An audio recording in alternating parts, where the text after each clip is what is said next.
LeBron, Merry Christmas. AD just mentioned that your guys' film session was where you noticed some of the things and the clear, obvious ways that you can improve from the first game. How did that correlate to the offense specifically tonight? Just how crisp it was and how efficient both the starters and the bench were. We could have cracked 40 assists if we were more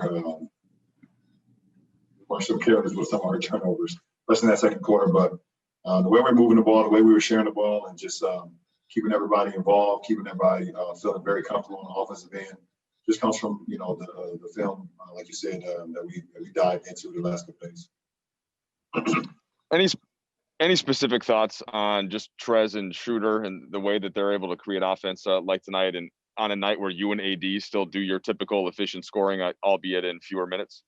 Yeah, I mean that's what we have them for. We saw what they were able to do last year. Both with their respective teams last year.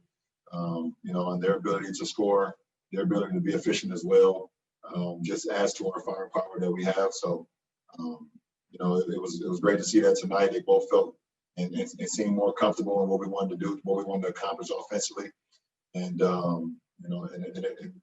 was big for our team. Dave? LeBron, Merry Christmas. I got two for you if I could. One of the notable Christmas Day moments of your career is playing in Staples Center on the Heat, catching an alley-oop off the glass from Dwayne Wade. Tonight, you were the guy throwing the alley-oop to AD. Can you talk about the parallel of those moments? Obviously, the setting is a lot different. Being in Staples Center for Christmas is it's an unbelievable feeling. We had it last year. We played the Clippers with our fans here, and just rejoicing in the excitement from our fans. Being a part of a beautiful, Christmas Day, but being able to have the correlation of me catching lobs from D Wade in the past, and then me being able to switch it off and throw the lobs to ADs like tonight, it's definitely a blessing. And a quick second one, if I could. You told us that wine was to be part of your rehab process to get that ankle right. Is there any side effect to the wine affecting that free throw in the third quarter, or what happened there? Now, I told you the other night, when I drink, the wine goes from straight down to the left side of my body. Tonight, I shot the free throw with my right hand, so it had bad side effects. So I'm gonna see if I can drink some wine. If I can shoot it down to the right side of my body, maybe it'll help my free throw, and it'll give me a little bit more strength to where it doesn't hit absolutely nothing. So we'll see what happens. Maybe I need to drink upside down tonight, maybe vampire style. We'll see. Dan? LeBron, it's a bottle in both hands is usually what works. That's typically just from my experience. I'm curious. Obviously, you guys had a really clear identity last year, and the formula was pretty laid out for how you would win. How willing and open do you have to be for that formula to be changed when the parts change like the way they did this year? Or is it going to be? Is it the same formula? No, it's the same formula. I mean, our formula last year was to defend at a high level, rebound, and then on the offensive end, just share the ball. And we had two heavy hitters that we knew that could make big time shots and big time moments. But we also had complementary guys that we knew that we could get them the opportunities, as you guys see in the postseason. And it's the same. We have two heavy hitters, myself and an AD. And we also got some guys that can just do some great things. I mean, and as you've seen tonight, Trez, Schroeder, and Kuz. You can never forget about KCP because he has the ability to go off as well. And that's just the name of a few. So we know what our identity is. Our team know what our identity is, and the ball is going to be in me and AD's hand for the majority of the time. But we have the ability to be able to defer.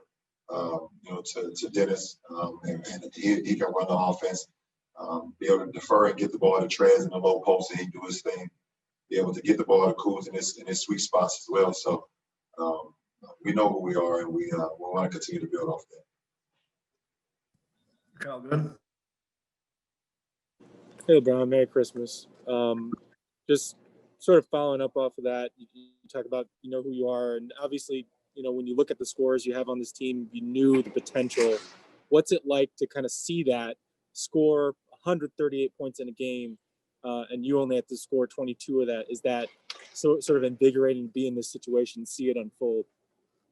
That's what the game asked for. The game asked for and called for, being well balanced. We have 4 guys that basically was in the 20s or close to it. I think Dennis had 18. We was just moving the ball. Everybody was in a great rhythm. Trez did a great job of offensive rebounding. He also did a great job of being post and making the shots. AD was AD, but I felt Dennis was just more aggressive tonight, going into his pick and rolls at times. He stopped behind and made him, got to the lane, got his finishes, got his mid-range going. But, we have the ability to where we can have 4, maybe even 5 guys that can score in the 20s, along with Kuz on any given night, as long as we're sharing the ball, as long as we're efficient, as long as we're defending. So it was a beautiful thing to see. Okay, we're going to take 2 more. Melissa Rowland. Hey, LeBron, Merry Christmas. Merry Christmas.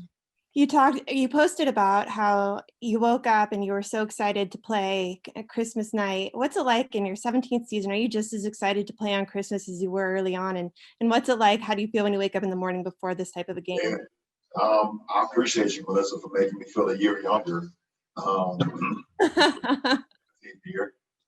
Thank you. But I felt great. I mean, I woke up early this morning. We all have to, we have to do our testing, our NBA protocol testing. So I had to leave the house early to go test at our facility. And then I came back home and it was time to open gifts with the kids, which was a great moment. I watched some of the early game that came on at 9. I think it was the Pelicans and the Heat. I watched a little bit of that. Once the kids went off and played with their toys, I went back to the room and took me a nap and was excited when I woke up to get down to Staples and get ready to go. So it's been a very good day. And now I'm going to go home and be double-fisted so I can not airball a free throw in next game. So that's what it is. All right, we'll take 1 more. Let's go David in Italy. Hey, LeBron. Merry Christmas from Italy. Merry Christmas, David.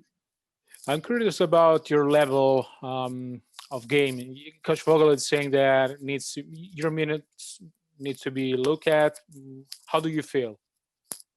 I think it's a conspiracy in this league about my minutes needing to be looked at, and everyone just follows the train. No, I'm just messing around. Listen, whatever a coach and the coaching staff and the players, I'm ready to do whatever. If coach wants to limit my minutes early on in the season, he can do that. If he wants to play me some games where it's a high minutes, be trying to win the ball game, he can do that too. I train my body for whatever. I'm not your typical guy that's in his 18th season. I try to show it to you guys over and over and over. I remember I was in year 13, they were saying the same thing. And then year 14, limited minutes, year 15, 16. So, it's the same story for me, but for me personally, I train my body for a marathon. I train my body for whatever. And whatever the game or whatever the day has in store, I'm ready for that. So learning from my mom and learning from some OGs growing up. OGs for you, David, is original gangsters. I know you guys gotta have a lot of those in Italy. I know that for sure. I'm a big mob guy. They say if you stay ready, you never got to get ready. So that's what I believe in, and that's what I strive for. So Merry Christmas, love you guys, and all that good stuff. Cheers. Thank you.